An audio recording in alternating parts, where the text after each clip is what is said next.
The rain fell in sheets against the windows of the Ashford townhouse that November evening, each drop a small percussion against glass, already fogged with the chill of approaching winter. London lay beneath a blanket of grey that seemed to seep through stone and timber alike, settling into the bones of the city and all who dwelt within it. In the drawing-room of the once grand residence on Belgrave Square, Lady Eleanor Ashford sat with her embroidery untouched in her lap, watching the rivulets trace their erratic paths downward, each one a small surrender to gravity's inexorable pull. She was 24, an age that whispered of spinsterhood in the drawing-rooms of society, though her face retained the quiet beauty that had once prompted comparisons to Botticelli's Venus, pale, serene, touched with an otherworldly quality that seemed to hold her apart from the frivolous concerns of other young women. Her dark hair was dressed simply, without the elaborate curls that fashion demanded, and her gown, though well made, bore the subtle signs of having been turned and refreshed, and the silk not quite as lustrous as it had been 3 seasons prior. The house itself echoed this genteel decline. The gilt on the mirror frames had dulled, the carpet showed wear near the doorways, and the fire in the grate burned lower than comfort dictated, for coal had become an expense requiring consideration. Eleanor had watched her family's fortune ebb like tide retreating from shore, each year carrying away a little more of what had once seemed permanent and unshakable. Her father, Lord Ashford, had made unfortunate investments, a canal venture that had failed, a partnership in a shipping concern that had foundered both literally and financially. Her mother had passed 4 years earlier, taking with her the last true warmth the house had known, leaving behind a father who retreated into his study, and a daughter who had learned to shoulder burdens with the quiet dignity her mother had modeled. The sound of the front door opening, of voices in the hall, her father's and another, unfamiliar, pulled Eleanor from her reverie. She set aside the embroidery and rose, smoothing her skirts with hands that had learned not to tremble, though her heart had begun its anxious flutter. There was something in the quality of the voices, in the heavy tread of her father's footsteps, that spoke of finality. When Lord Ashford entered the drawing-room, his face was ashen, his cravat askew, and in his hand he carried papers that seemed to weigh more than their physical substance could account for. "Eleanor," he said, and his voice cracked on her name like ice breaking on the Thames. "My dear girl, I fear I have brought us to ruin. But before our lover's fate is revealed, subscribe so you never miss a chapter of romance and scandal. Now, let's begin." The Duke of Thornfield arrived at the solicitor's offices on a Tuesday morning, when frost still clung to the windows like crystalline lace, and London held its breath beneath a sky the colour of pewter. Adrian Blackwood was a man whom society had long since ceased trying to warm, for he moved through the world with the impenetrable chill of winter itself. At 32, he possessed the kind of austere handsomeness that painters favoured for portraits of medieval saints, all sharp planes and severe angles, dark hair kept ruthlessly controlled, eyes of such pale grey they seemed almost colourless in certain lights, like ice over deep water. He wore his title as he wore his perfectly tailored coat, with absolute correctness and no apparent pleasure. They called him the Ice Duke in the drawing-rooms and gentlemen's clubs, spoke of how he had not smiled since his mother's death 2 years prior, how he moved through ballrooms like a ghost, dancing only when duty demanded, and speaking only when silence would constitute rudeness. His estates were impeccably managed, his business ventures coldly brilliant, his person entirely unapproachable. When he entered the panelled room where Lord Ashford and the solicitors waited, the very air seemed to drop several degrees. Eleanor had been summoned to attend, though she understood she was not expected to speak, merely to be observed, assessed, and if found adequate, acquired. She sat with her hands folded in her lap, her spine straight, her face composed into the serene mask she had perfected over years of enduring society's subtle cruelties. Adrian's gaze swept over her once, thorough and dispassionate as a botanist examining a specimen, and she felt the clinical nature of that assessment like a chill wind against her skin. He took his seat across the mahogany table, and the solicitors began their recitation of terms. Lord Ashford's debts would be assumed. The Ashford family would retain their townhouse for Lady Eleanor's father's lifetime. A generous settlement would be provided for the lady herself, and in return, the Duke would acquire a wife of appropriate breeding to provide him with the heir his title required. Nementa. The words echoed in the high-ceilinged room. Assume, acquire, require the vocabulary of commerce rather than matrimony.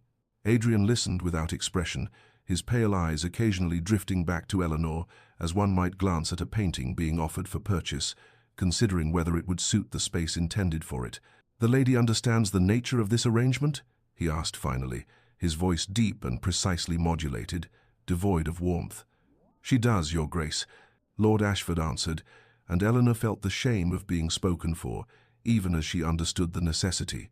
Adrian nodded once, a gesture of acknowledgement rather than approval. "Then we are agreed," he said, and reached for the pen to sign away his freedom and hers in strokes of ink, as black and final as a funeral shroud.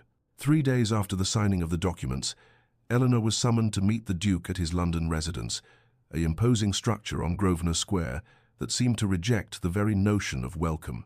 The butler who admitted her moved with the hushed efficiency of one accustomed to a household where laughter had been banished, and Eleanor found herself conducted through halls lined with portraits of Blackwood ancestors who stared down with expressions ranging from stern to severe, as though disapproval had been bred into the family bloodline along with their distinctive pale eyes.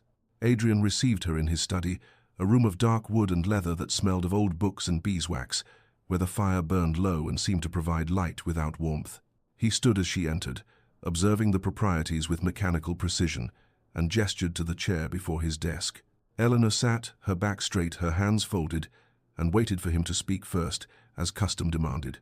When he did, his words fell like stones into still water, creating ripples that would alter everything they touched. "Lady Eleanor," he began, his tone as neutral as if discussing agricultural yields, "I believe it necessary that we establish clear understanding between us from the outset. This is merely a marriage of convenience.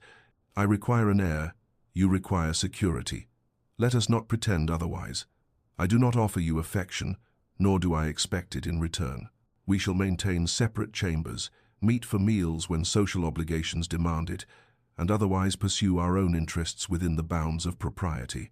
Your duties will be to manage the household, appear at my side when required, and provide the necessary heir. In return, you will want for nothing materially, and will have the protection of my name. Is this acceptable to you?" Eleanor had known, of course, that this was the nature of their arrangement, but hearing it spoken with such brutal clarity, such complete absence of any gentle pretense, struck her with unexpected force. She met his pale eyes, those eyes that seemed to look through her rather than at her, and found her voice steady when she spoke.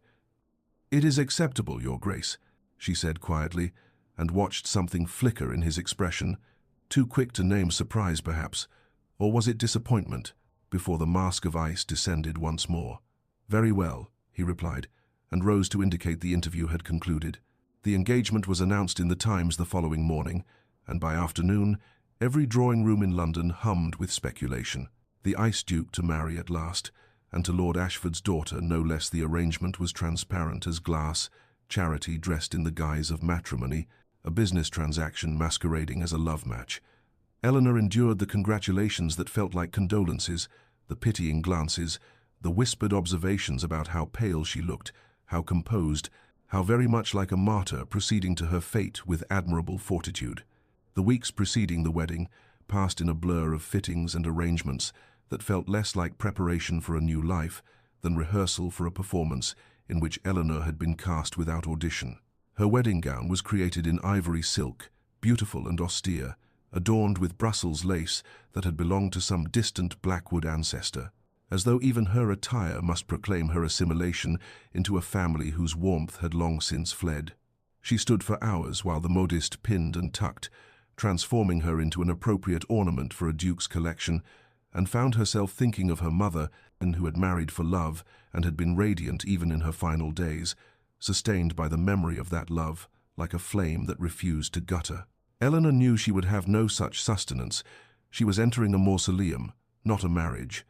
It was during one of these preparatory visits to Thornfield House that she learned of the late Duchess. The housekeeper, Mrs.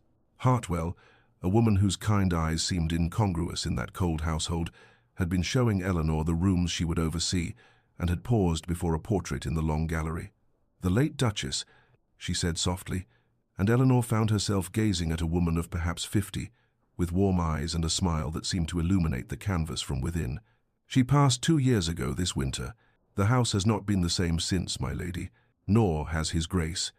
Eleanor studied the portrait, this woman who had somehow produced a son of such chilling reserve, and felt an unexpected kinship with someone she would never know. "She was beloved, I gather?" Eleanor asked. "Oh yes, my lady. The very heart of this house. His grace was different then. Before, Mrs. Hartwell caught herself, the practiced discretion of long service reasserting itself, but Eleanor had heard enough to understand that Adrian Blackwood had not always been ice. There were other glimpses, small fissures in the frozen facade that Eleanor collected like precious stones, though she dared not examine them too closely. The way Adrian's hand had trembled, barely perceptibly, when he placed the betrothal ring on her finger. The afternoon she had found him in the music room, standing motionless before the pianoforte, and had retreated before he noticed her presence, but not before she had seen the expression on his face, naked grief, that quickly shuttered when he sensed her approach. The wedding itself took place on a crystalline December morning, the church filled with flowers that seemed too vibrant for the solemnity of the occasion. Eleanor walked down the aisle on her father's arm, feeling as though she moved through a dream, and when she reached Adrian's side, she dared to look up at him. His face was impassive, carved from marble, but his eyes, those pale, cold eyes, held something she could not name, something that vanished the moment she tried to grasp it. They spoke their vows in voices that echoed in the vaulted space, and when Adrian placed the wedding band on her finger, his touch was brief and formal, the contact of a man handling something fragile and foreign. Thornfield Manor rose from the Yorkshire moors like a monument to endurance, its grey stone walls weathered by centuries of wind and rain, its many windows reflecting the winter sky with a coldness that matched the man who owned it. Eleanor arrived as the afternoon light was failing, the carriage wheels crunching over gravel that seemed to announce her intrusion into a place that had long since closed itself to joy. The house was larger than she had imagined, sprawling across the landscape with wings and additions that spoke of generations of Blackwoods, each leaving their mark in stone and timber. Adrian handed her down from the carriage with the same distant courtesy he had shown throughout their brief wedding breakfast, his touch impersonal, his face unreadable, and then he was striding ahead, leaving her to follow in his wake like a retainer rather than a wife. The servants assembled in the great hall, a vast space of vaulted ceilings and ancestral shields, and Eleanor was introduced to them one by one, their names and functions washing over her in a tide she struggled to retain. Mrs. Hartwell was there, having travelled ahead to prepare the household, and her kind smile was the only warmth Eleanor encountered in that cathedral of cold formality. Adrian excused himself almost immediately, citing estate business that required his attention, and Eleanor was left to be shown to her chambers by the housekeeper, aware that her husband had not even indicated where his own rooms were located, as if the question of proximity was irrelevant to their arrangement. Her apartments were beautiful in the way museums are beautiful, perfectly appointed, exquisitely furnished, utterly lifeless. The bedroom was done in shades of cream and pale blue, the sitting room lined with books she suspected no one had read in decades, and everywhere the sense that she was merely the latest temporary inhabitant of spaces that belonged fundamentally to the past. The following days established a pattern that Eleanor understood would define her existence at Thornfield. Adrian appeared at breakfast and dinner with clockwork regularity, conversed with perfect politeness about neutral subjects, and then disappeared into his study or out onto the estate, leaving her to occupy herself as best she could.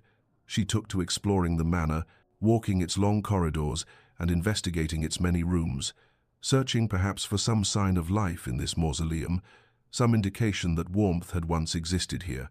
It was during one such exploration, 3 weeks into her marriage, that Eleanor discovered the locked door.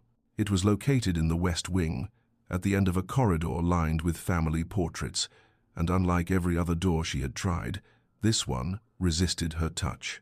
The handle turned, but the door itself held fast, and when she knelt to peer through the keyhole, she saw only darkness and the suggestion of dust motes dancing in whatever light penetrated the shuttered windows beyond. "Those were Her Grace's chambers," came Mrs. Hartwell's voice behind her, gentle but firm. "His Grace keeps them locked. No one enters there, my lady, not since the Duchess passed." The weeks accumulated like snow on the moors, each one adding another layer of cold familiarity to Eleanor's existence at Thornfield. She learned the rhythm of Adrian's life as one learns the ticking of a clock constant, predictable, emotionless. He rose before dawn and rode across the estate regardless of weather, returning for breakfast at precisely 8 o'clock, his dark hair damp from exertion or rain, his face still closed as a shuttered house. They ate in silence, broken only by the clink of silver against porcelain, or by Adrian's occasional observations about estate matters, delivered in tones so neutral they could have been discussing the weather rather than the lives and livelihoods of the people who depended upon him. Eleanor responded with equal formality, and the distance between them at opposite ends of the dining table seemed to stretch far beyond the physical feat of polished mahogany. Dinner was much the same, though by then Adrian had often spent hours in his study, emerging only when duty demanded, and Eleanor had learned to fill her days with inspections of the household, correspondence with her father, and long walks through rooms that echoed with her solitary footsteps. Yet despite the glacial remoteness of her husband, Eleanor found herself noticing small details that seemed to contradict the narrative society had written about the Ice Duke. She observed the way he spoke to the servants, not with the casual dismissiveness of most aristocrats, but with a consideration that bordered on gentleness. When young Thomas, the footman, had broken a valuable vase, trembling with terror at what punishment might descend, Adrian had merely asked if he was injured and instructed that the shards be cleared carefully to prevent further accident. She watched from the stairs as he spoke with Mrs. Hartwell about the illness of a tenant farmer's child, saw him write something quickly on a slip of paper, authorization for the doctor, she learned later, with instructions that all expenses be sent to him personally. These glimpses of something beneath the ice confused Eleanor, made her wonder what had frozen a man who seemed, in unguarded moments, capable of warmth. She noticed, too, his hours in the library, that sanctuary he retreated to most evenings while she sat alone in the drawing room with her needlework. Once, passing by the door he had left slightly ajar, she had glimpsed him standing before the shelves, a book open in his hands, his face transformed by an expression of such profound sorrow that she had retreated quickly, feeling as though she had witnessed something too private for her eyes. And there was the portrait in the long gallery, the one of his mother that Mrs. Hartwell had shown her. Eleanor observed that Adrian's path through the house never took him past it, that he altered his route to avoid that corridor entirely, as though the painted eyes of the woman who had loved him were too painful to meet. The storm arrived on a January night when the wind howled across the moors like something wild and wounded, rattling the ancient windows of Thornfield and sending snow against the glass in waves that obscured the world beyond. Eleanor had been caught in the early edge of it during her afternoon walk, determined to escape the suffocating stillness of the house, and had returned chilled to the bone, her thin pelisse soaked through, her teeth chattering despite her attempts to appear unaffected when she encountered Adrian in the hall. He had frowned, the first genuine expression she had seen cross his face in weeks, and opened his mouth as if to speak, but she had hurried past him to her chambers, unwilling to endure a lecture on her foolishness.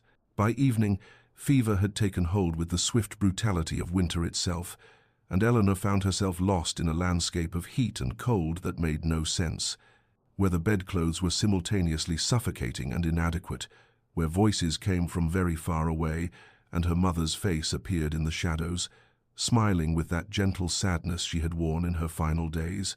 She was aware, dimly, of Mrs. Hartwell's worried presence, of the doctor being summoned through the storm, of hands pressing cool cloths to her burning forehead. But what penetrated the fever's fog most clearly was the voice, Adrian's voice, stripped of its usual careful control, speaking her name with something that sounded almost like fear. "Eleanor, Eleanor, can you hear me?" When she managed to open her eyes, she found him sitting beside her bed, his cravat discarded, his shirt sleeves rolled back, his face haggard in the candlelight.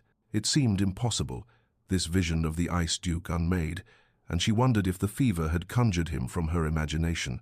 But his hand on her forehead was real, cool and gentle, and when he lifted a glass of water to her lips, supporting her head with unexpected tenderness, she knew he was no hallucination. "You must drink," he said softly, and there was something in his voice she had never heard before, not the neutral politeness of their dinners, but genuine concern, even tenderness. Through the 3 days that the fever raged, Adrian remained. She would surface occasionally from the delirium to find him there, always there, reading aloud in that deep voice from books she could not focus on but found soothing nonetheless. or simply sitting in watchful silence, his presence an anchor in the storm of her illness.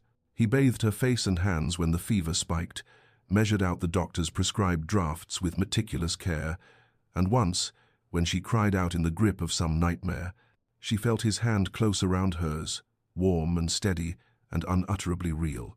When the fever finally broke, and Eleanor woke to clear thoughts and winter sunlight streaming through gaps in the curtains, Adrian was asleep in the chair beside her bed, his dark head bowed, exhaustion written in every line of his body. She watched him for a long moment, this man who had nursed her with such devotion, and felt something shift in her chest, some barrier beginning to crack.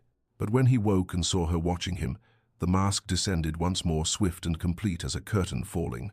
He rose, inquired after her health with careful formality, and withdrew, leaving Eleanor to wonder if those 3 days had been fever dream after all. As February softened into March and the snow began its reluctant retreat from the moors, Eleanor found herself restored to health, but changed in ways she could not fully articulate. The fever had burned away some protective layer, leaving her more aware of the currents beneath the surface of her strange marriage, more attuned to the silent suffering of the man who shared her home yet remained a stranger. She could not return to passive acceptance, to merely haunting the manor's corridors like another ghost among many. When she approached Adrian about organizing the estate's charitable works, something she had learned the late Duchess had once overseen.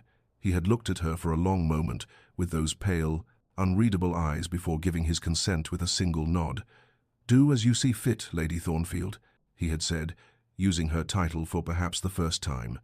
And Eleanor had heard in those words both permission and distance, as though he sought to keep her occupied and thereby safely removed from whatever fortress he maintained around his heart.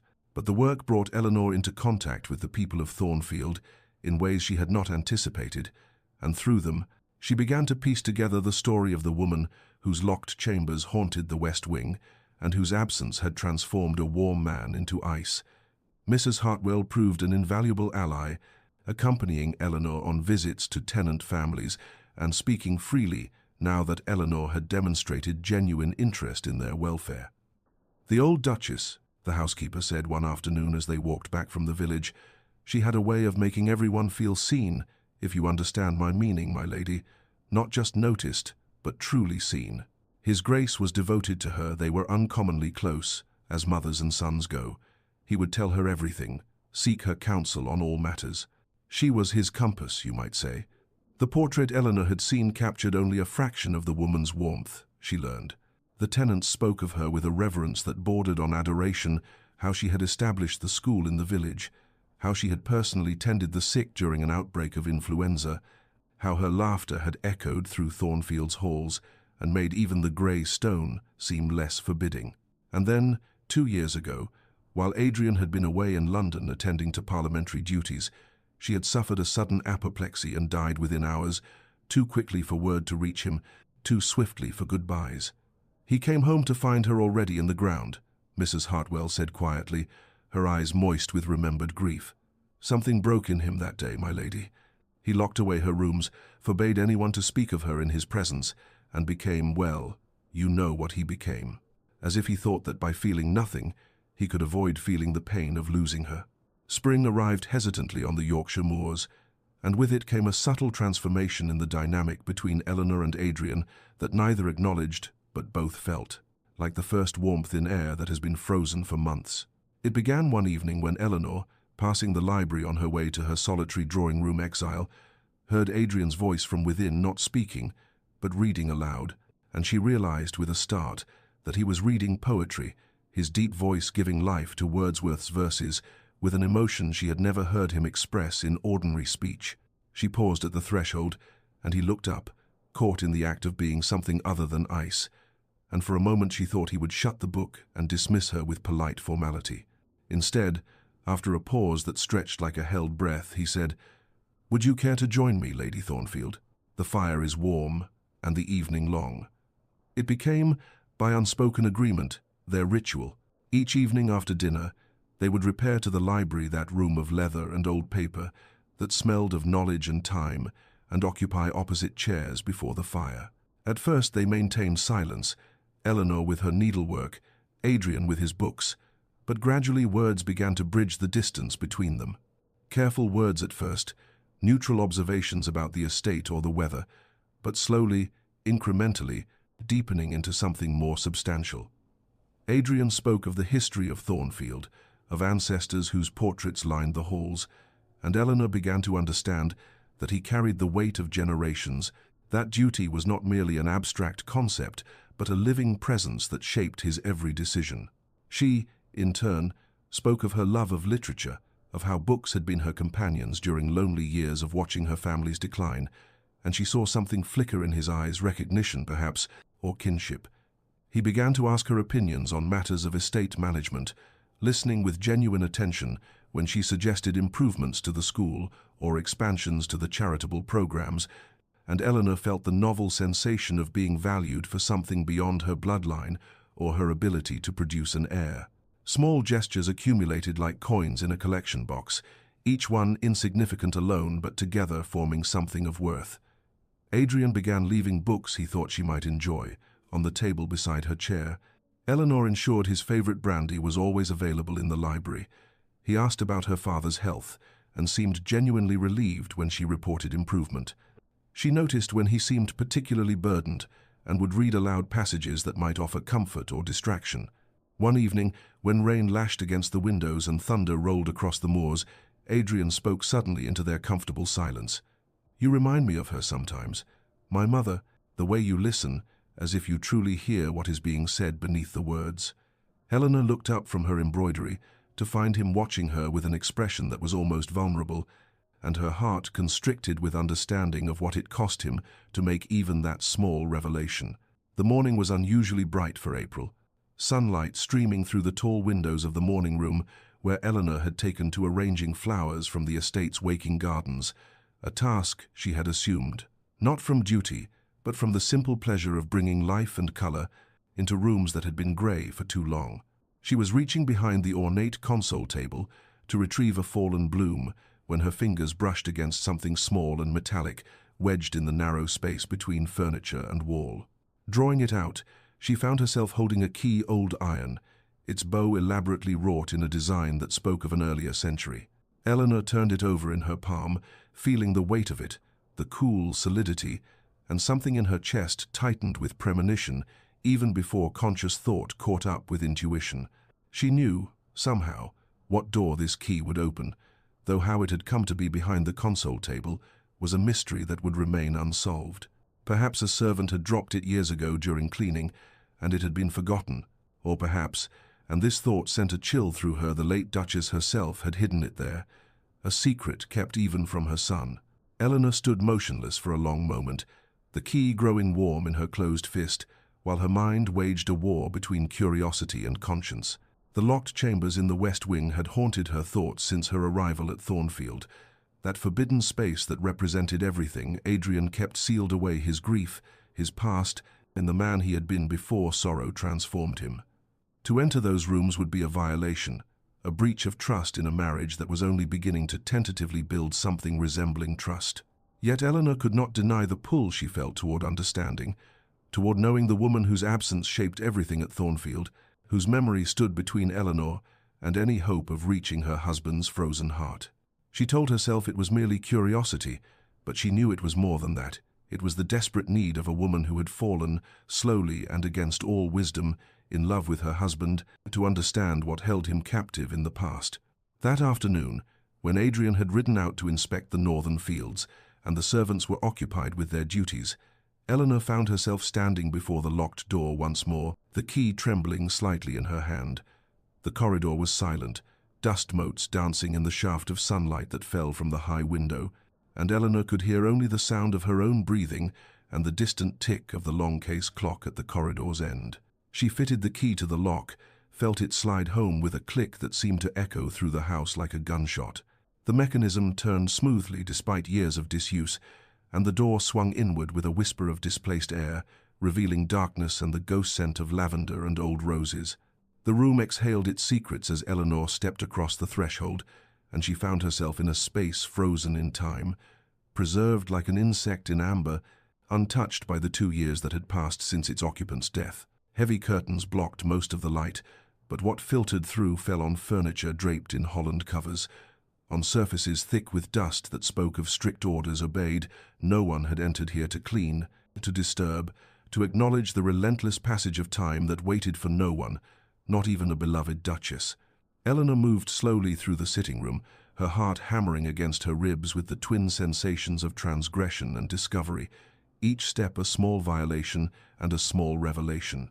She drew back one of the curtains, letting spring light flood in, and the room seemed to wake reluctantly from its long sleep. The furnishings were elegant but comfortable, chosen for use rather than display a chaise covered in faded rose damask, bookshelves lined with volumes that showed signs of having been read and cherished, a writing desk positioned to catch the morning light.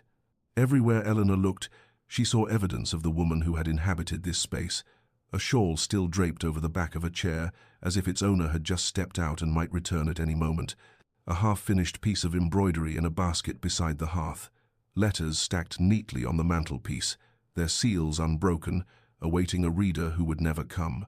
There was an intimacy to these abandoned objects that made Eleanor feel like an intruder at a shrine, yet she could not turn back, not now, not when she was so close to understanding. The writing desk drew her like a lodestone, and Eleanor found herself standing before it, looking down at its ordered surface, the dried inkwell, the scattered quills, the blotter still marked with backward impressions of words written long ago. And there, stacked with careful precision, were the diaries. 5 volumes bound in dark leather, each spine marked with dates in gold leaf that spanned more than 15 years of a woman's life, thoughts, and observations. Eleanor's hands trembled as she reached for the topmost volume, the most recent, and opened it to find pages covered in elegant script that slanted slightly to the right, the handwriting of someone who had written with both speed and grace.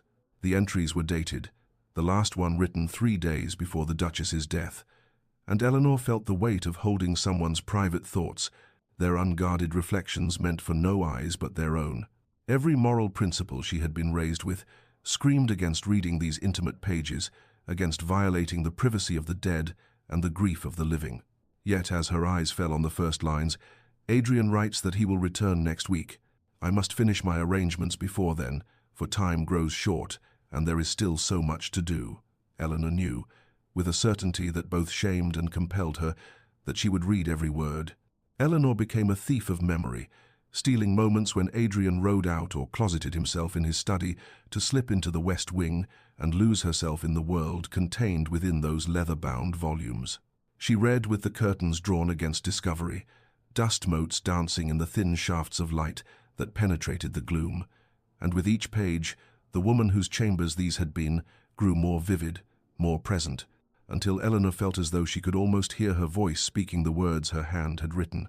The Duchess Catherine, Eleanor learned, for she had signed entries with her given name in moments of particular emotion, wrote with clarity and warmth, her observations about estate life and society, interspersed with deeper reflections on philosophy, literature, and the nature of love itself.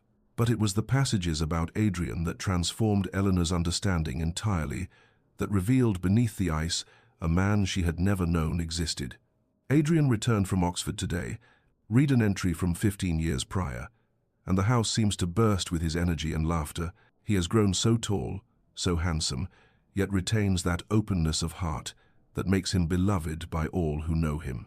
We spoke for hours in the library about his studies, his dreams of improving the estate and the lives of our tenants, his hope of finding a love match as his father and I did. He is all warmth and passion, my beautiful boy, and I pray he never loses that capacity for joy. Eleanor's hands shook as she read these words, trying to reconcile them with the frozen man she had married, the one who moved through life as though feeling itself were a weakness to be conquered. She read on, following Adrian through the years, his warm letters to his mother when away in London, his genuine care for those who depended upon him, his romantic nature that had led him to refuse several advantageous matches because he insisted, with youthful idealism, that he would marry only for love. And then came the entry that explained everything, written in script that wavered with emotion. The scandal has broken, and my heart breaks with it. Adrian loved her so completely, so trustingly, and she has betrayed him in the most public, most humiliating way possible, eloped with his closest friend, taking with her not only Adrian's heart, but his faith in humanity itself. He has locked himself away, refuses all comfort, and when I finally persuaded him to see me, the look in his eyes, "Oh, my dear boy, what have they done to you?" The warmth is gone, replaced by ice, and I fear I am watching my son die while still breathing. The later entries chronicled Catherine's growing concern as Adrian rebuilt himself into something harder, colder, protected against ever feeling such pain again. But it was the final volume that made Eleanor's breath catch, for here the Duchess's tone shifted to something almost conspiratorial, urgent with purpose. "I must ensure Adrian finds love again before I am gone, for I feel time shortening," she had written 6 months before her death. "The plan is in motion, dear Margaret's daughter. Yes, that is the answer." Eleanor read through tears that blurred the elegant script, the revelation unfolding with the terrible clarity of truth that has been hidden, but never truly absent. The late Duchess had known Eleanor's mother not casually, but deeply, intimately, as the closest of friends from their youth before marriage had taken them to different estates and different lives. The diaries spoke of letters exchanged over decades, of visits when possible, of a friendship that had sustained both women through the trials of their respective positions. Margaret writes that her situation grows dire, Catherine had noted 3 years prior, and my heart aches for her, watching her decline while knowing her family's fortune declines with her health. She worries constantly for Eleanor, that beautiful, intelligent girl who deserves so much more than the diminished circumstances she will inherit. I have promised Margaret I will watch over Eleanor should the worst occur, though I pray daily it does not. But Margaret Ashford had died, and Catherine had kept her promise in ways Eleanor was only now beginning to comprehend. The entries grew more specific, more purposeful, as Catherine's own health began to fail. The doctors speak in careful euphemisms, but I understand what they do not say. "I have perhaps a year, perhaps less. I must work quickly." Adrian needs someone who can reach past his defenses, someone with the patience and intelligence to see the man beneath the ice. Eleanor is that person. I know it, with the same certainty I knew when I first held Adrian as an infant, that he was destined for great love. She has her mother's gentle strength, her capacity for enduring devotion. Eleanor discovered that Catherine had quietly orchestrated the financial connections that would ensure Lord Ashford's debts eventually came to Adrian's attention, had carefully planted suggestions with solicitors, had even specified in her private instructions sealed letters delivered after her death, the exact terms that should be offered. It was manipulation of the most benevolent kind, a dying mother's desperate attempt to save her son from the frozen wasteland he had made of his life. "I will not live to see them wed," Catherine had written in one of her final entries, her handwriting showing the tremor of failing strength. "But I trust in what I know of Eleanor's character and what I remember of Adrian's heart beneath the armor he has built. She will heal him. She has the patience to wait for spring, the courage to endure winter, and the wisdom to recognize that the coldest ice melts into the purest water. I leave them to each other with my blessing and my hope. Let this be my final gift to the son I love more than life, a woman worthy of his true heart and the chance to feel again." Eleanor sat motionless in the quiet room, the diary open in her lap, and felt the weight of a dead woman's love pressing down upon her like a benediction and a burden both. The days that followed Eleanor's discovery were a peculiar torment, for she moved through her life at Thornfield, carrying knowledge that transformed everything yet changed nothing in the visible world. She sat across from Adrian at meals, watched him retreat behind his carefully maintained walls, listened to his polite observations about estate matters, and all the while her heart screamed with the truth.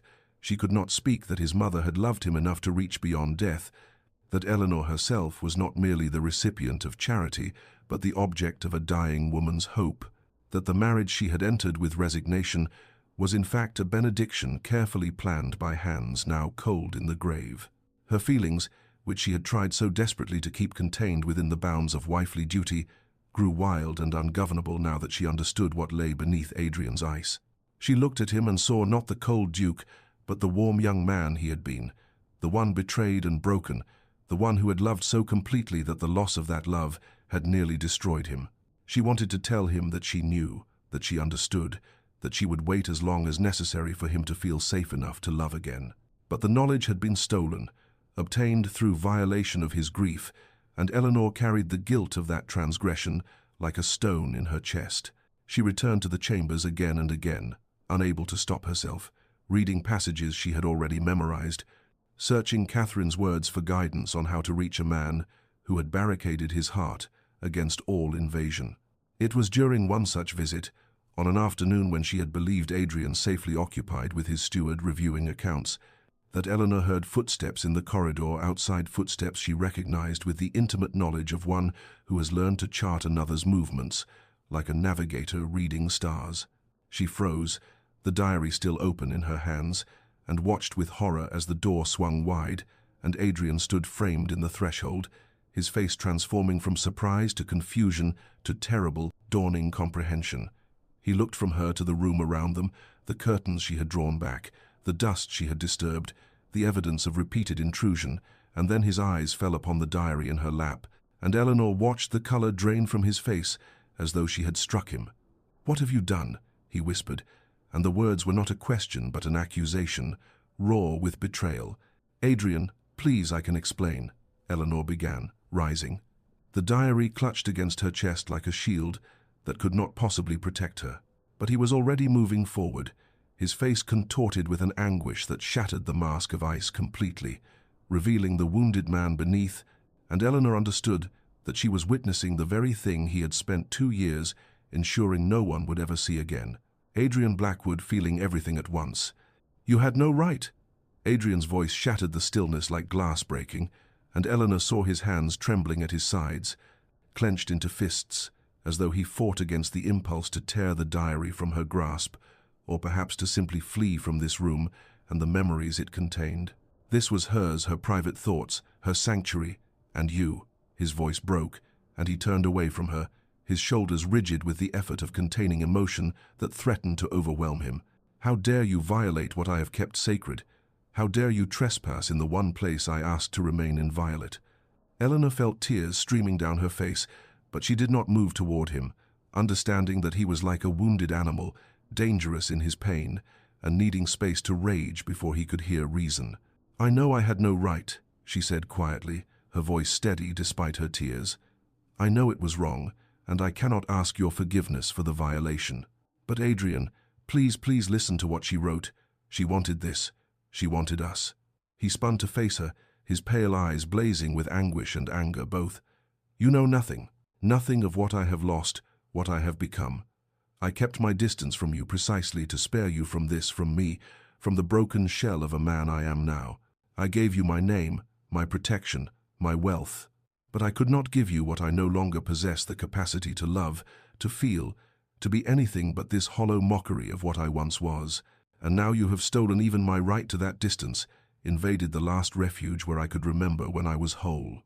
The words poured from him like blood from a wound too long festering, and Eleanor understood that she was witnessing the dam breaking, the ice finally cracking under the pressure of 2 years' accumulated grief.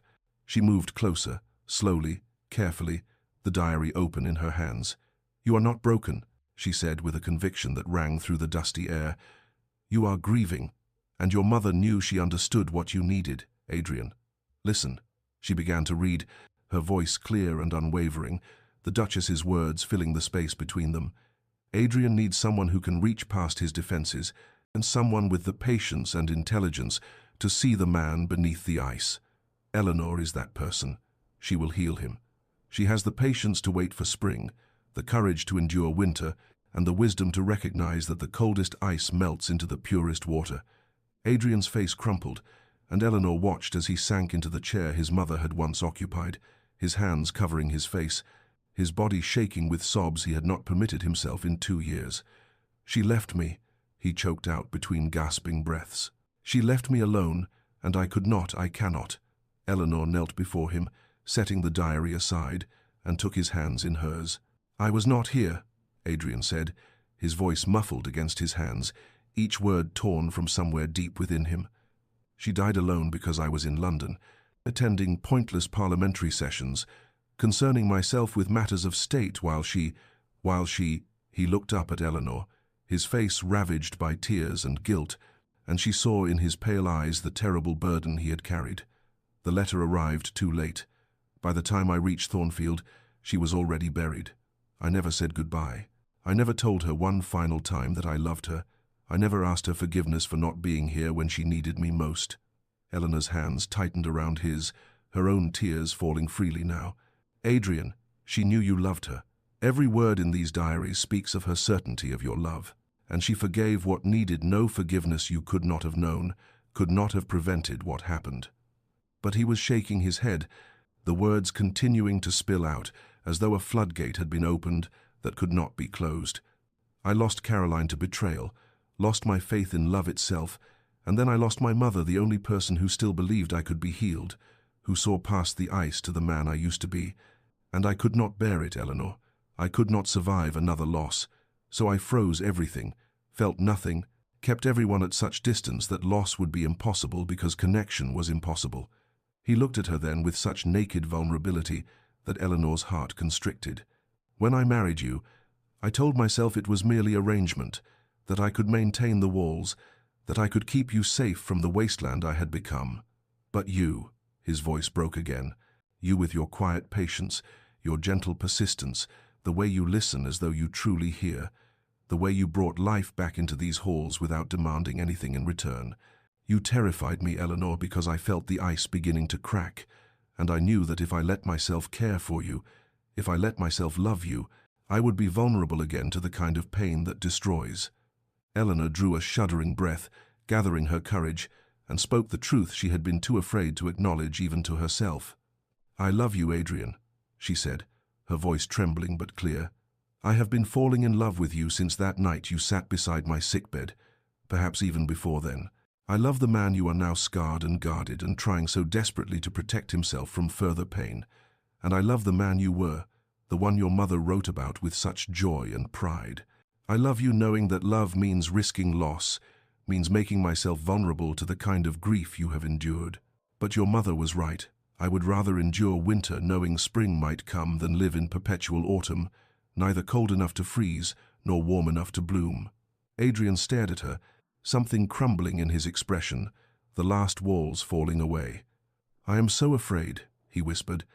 "I know," Eleanor said simply, and drew him into her arms, felt him collapse against her with the surrender of a man who has fought too long and can fight no more.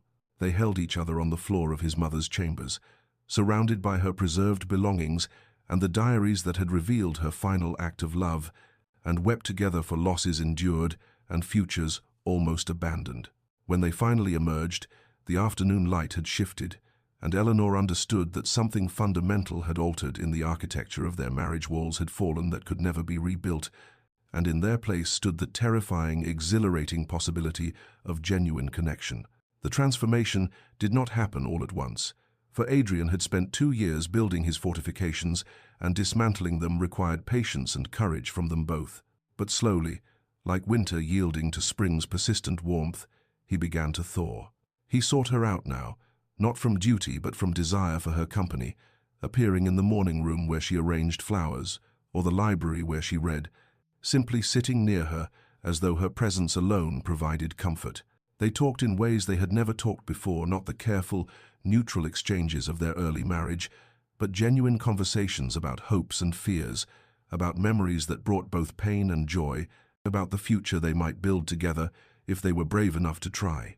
It was Adrian who suggested they write to each other, a practice his mother had mentioned in her diaries as something she and Eleanor's mother had done during the long periods between visits. "I find," he said with a vulnerability that still cost him visible effort, "that I can sometimes express in writing what my tongue refuses to speak aloud." And so began an exchange of letters, left on pillows or tucked into books, missives that ranged from brief notes expressing simple affections to longer reflections on the complex emotions they navigated. Eleanor treasured each one, kept them in a box lined with silk, and wrote her own responses with care, letting her pen reveal the depths of feeling she had been forced to hide for so long. Spring arrived in earnest, transforming the moors from grey desolation to green abundance, and Eleanor could not help but see their own transformation reflected in nature's renewal. Adrian smiled now tentatively at first, as though the expression felt foreign on his face, but with increasing frequency, as joy became less frightening. He reached for her hand during their evening walks, held it as though it were something precious and fragile. He kissed her forehead in passing, her cheek when they parted for the night, And finally, one evening in the library where their friendship had first begun to grow, he kissed her lips with a tenderness that spoke of reverence and longing both. On a morning in late May, when the gardens bloomed with almost reckless abundance, they walked together to the small chapel on the estate grounds where generations of Blackwoods had wed and been laid to rest. Summer arrived like a benediction upon Thornfield, and Eleanor could scarcely recognize the estate she had first entered 8 months prior as a bride resigned to cold arrangement. The house itself seemed transformed, as though Adrian's returning warmth had literally heated the ancient stones. Laughter echoed in corridors that had known only silence. Windows stood open to admit light and air, and the servants moved with an ease that spoke of joy restored to a household that had mourned too long.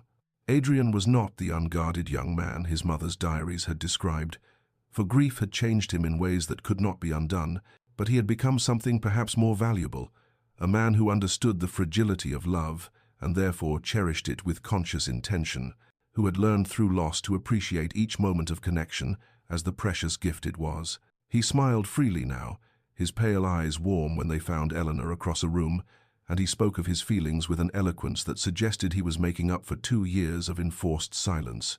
They worked together on the estate in ways that transcended the mere management of property, becoming true partners in the literal and metaphorical sense. Adrian sought Eleanor's counsel on all decisions, valuing her insights on tenant welfare and educational improvements, and Eleanor found herself flourishing in the role she had once thought would be mere performance. They expanded the village school, established a lending library, created employment programs for those in need, and in these endeavors, Eleanor saw the man Adrian would have become had tragedy not intervened. The compassionate visionary lord his mother had raised him to be, now tempered by an understanding of suffering that made his compassion more profound. Their evenings in the library became sacred time, hours spent in conversation or comfortable silence, reading aloud to each other, or simply being together in the way that lovers can be, finding completion in proximity. Adrian had moved his chambers to adjoin Eleanor's, the connecting door between them now always open, symbolic of the walls that had fallen and would not rise again. They spoke of the future now without the tentative hesitation that had marked their earlier attempts at connection children they hoped for, improvements they would make to Thornfield, travels they might undertake, and the long life they would build together. It was on an August evening, when the air hung heavy with the scent of roses and the last light gilded the moors with gold, that Eleanor told him. They were walking in the gardens his mother had designed, and Eleanor had been gathering courage all day, uncertain how to voice news that filled her with joy and trepidation both. Finally, she simply took his hand and placed it against her still flat abdomen and said, "There is someone who wishes to meet you, though it will be some months yet before the introduction can be made." Adrian had gone very still, his expressions cycling through surprise, wonder, and finally a joy so profound it seemed to illuminate him from within. 3 autumns had passed since that spring when walls had crumbled and hearts had opened, and Thornfield Manor had become something its ancient stones had perhaps never witnessed, a house filled with laughter, warmth, and the particular chaos that accompanies young children discovering the world. Eleanor stood at the window of the morning room, her hand resting on the swell of her belly where their 3rd child grew, and watched as Adrian chased their daughter Catherine across the lawn, the little girl's delighted shrieks carrying on the September breeze. Their son, James, barely walking, toddled after them with the determined concentration of one newly mastered of his own legs, and Eleanor's heart swelled with a happiness so complete it sometimes frightened her with its intensity, as though joy this profound must surely be borrowed from some future sorrow. But she had learned, through Adrian's transformation and her own, that love required the courage to be vulnerable, to accept happiness without waiting for the other shoe to drop. The portrait of the late Duchess Catherine now hung in the great hall, where all who entered Thornfield would see it first, her warm eyes watching over the house she had loved, her smile seeming to bless the life that bloomed within these walls. Adrian had personally overseen its placement, and he spoke of his mother often now to their children, ensuring they would know the grandmother who had loved them before they were born, who had orchestrated their very existence through her final act of devotion. Her chambers were no longer locked, but had been transformed into a nursery where little Catherine slept, surrounded by the gentle presence of the woman whose name she bore.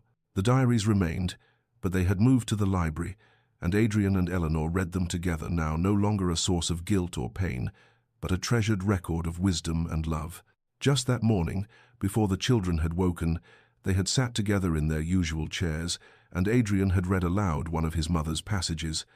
Love is not the absence of fear, but the choice to remain present, despite it.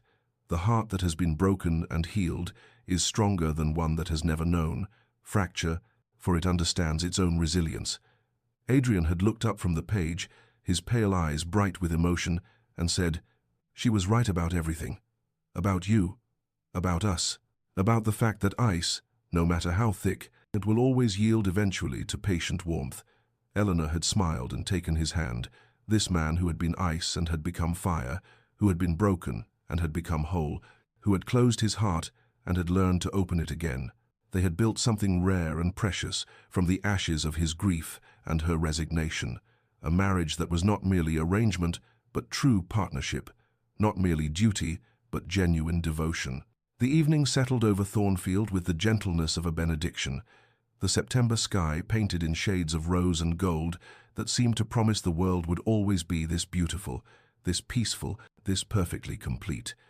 Adrian sat in the library with Catherine on his lap, reading to her from the same volume of fairy tales his mother had once read to him, while James played at his feet with wooden blocks, constructing towers that defied architecture and gravity both. Eleanor entered carrying tea, her movements slower now with the weight she carried, and Adrian looked up at her with an expression that still, after 3 years, made her breath catch pure love, unguarded and unafraid, the look of a man who had found his way home after long wandering in the cold.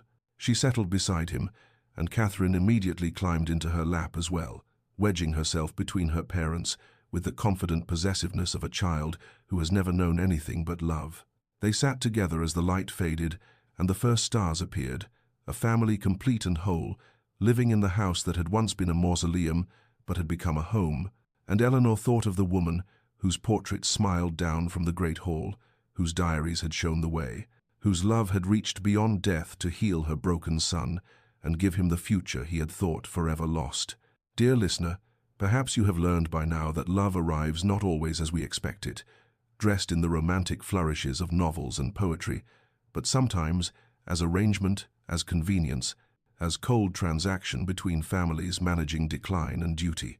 Yet beneath the surface of even the most pragmatic unions, there can lie seeds of genuine devotion, waiting for the right conditions to bloom, patience like water, courage like sunlight, and time like the turning of seasons that cannot be rushed, but will not be denied. Adrian and Eleanor's story reminds us that those who love us work for our happiness in ways we may never fully comprehend, that sometimes the greatest acts of devotion are the quiet orchestrations that bring together hearts that need each other, even when those hearts do not yet know their own need. A mother's dying wish, a carefully preserved diary, a key left where it might be found. These were not accidents but intentions, love reaching forward into a future she would never see, trusting that patience and truth would ultimately prevail over grief and fear. Look beneath surfaces, dear one, for the world is rarely as cold as it first appears. The person who seems unreachable may simply be protecting a heart too wounded to risk further breaking. The arrangement that feels like resignation may be the very thing that saves you. And time, that most patient of healers, will reveal what force and urgency never could. That ice, no matter how thick, cannot withstand the persistent warmth of genuine love. May you find the courage to wait for spring, the wisdom to see beneath winter's harsh exterior, and the faith to trust that those who love you, whether living or passed beyond, work always for your ultimate joy. May your own heart, whether frozen or flourishing, find its way home. Rest well, dear listener, and remember the coldest ice melts into the purest water, and every ending contains within it the seeds of new beginning. This story was brought to you with love. If it touched your heart, please like, subscribe, and share it with someone who needs to hear that patience and love can heal even the deepest wounds. Until we meet again in another tale, may your days be warm and your nights peaceful.